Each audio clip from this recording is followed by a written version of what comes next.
Xin kính chào quý vị. Tháng 8 vừa qua đánh dấu sự trở lại rất hoành tráng của triển lãm thủy sản quốc tế Vietfish, sự kiện lớn của ngành thủy sản Việt Nam. Lượng khách hàng đông kỷ lục tại hội chợ Vietfish 2022 báo hiệu những kết quả bội thu hơn cho các doanh nghiệp thủy sản Việt Nam. Ngay trong tháng 8, kim ngạch xuất khẩu thủy sản đã có chiều hướng tích cực rõ rệt, đạt gần 1 tỷ đô la, tăng 68% so với cùng kỳ năm ngoái và tăng 6% so với tháng trước đó. Xuất khẩu tất cả các sản phẩm thủy sản chính trong tháng 8 đều cao hơn so với tháng trước. Trong đó, tôm đạt gần 400 triệu đô la, cá tra gần 195 triệu đô la, cá ngừ trên 91 triệu đô la, mực bạch tuộc 75 triệu đô la, còn lại là cá biển và các loại hải sản khác.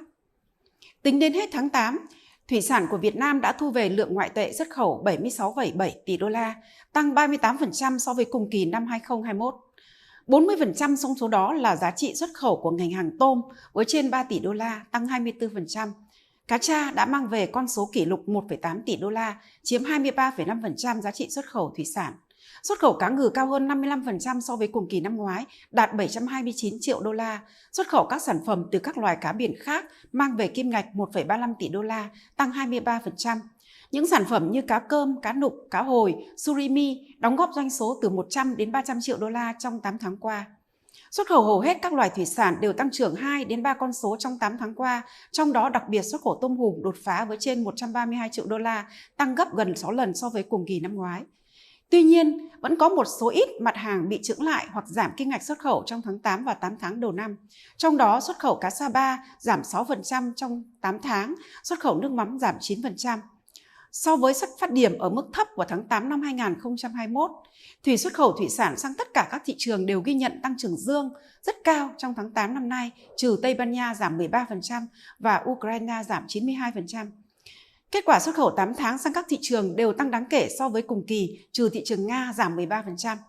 Top 10 thị trường đơn lẻ lớn nhất gồm Mỹ, Nhật Bản, Trung Quốc, Hàn Quốc, Canada, Australia, Thái Lan, Anh, Hà Lan và Đức đều tăng trưởng 2 con số, trừ Anh chỉ tăng nhẹ 2%.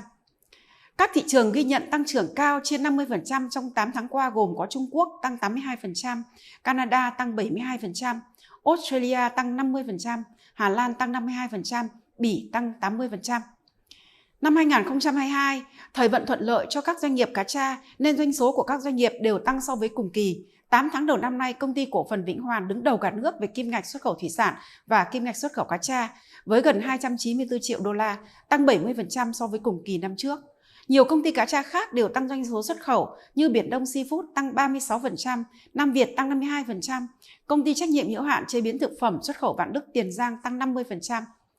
Tuy nhiên, các doanh nghiệp tôm và hải sản cũng đều linh hoạt và tận dụng được cơ hội thị trường để tăng giá trị xuất khẩu. Công ty cổ phần thủy sản Sóc Trăng tăng 17%, đạt 240 triệu đô la và là doanh nghiệp xuất khẩu đứng thứ 3. Tiếp đến là công ty Minh Phú Hậu Giang, Caset, Fimex Việt Nam, Thuận Phước đều tăng doanh số từ 19 đến 47%. Nhiều doanh nghiệp hải sản như Hải Việt, Hải Long Nha Trang, Bidifisco, Hải Nam đều tăng doanh số từ 19 đến 56% so với cùng kỳ. Trên đây là một số chia sẻ với quý vị về bức tranh xuất khẩu thủy sản 8 tháng đầu năm nay. Kỳ vọng những tháng cuối năm sẽ thêm nhiều gam màu tươi sáng từ các thị trường cũng như diễn biến sản xuất trong nước.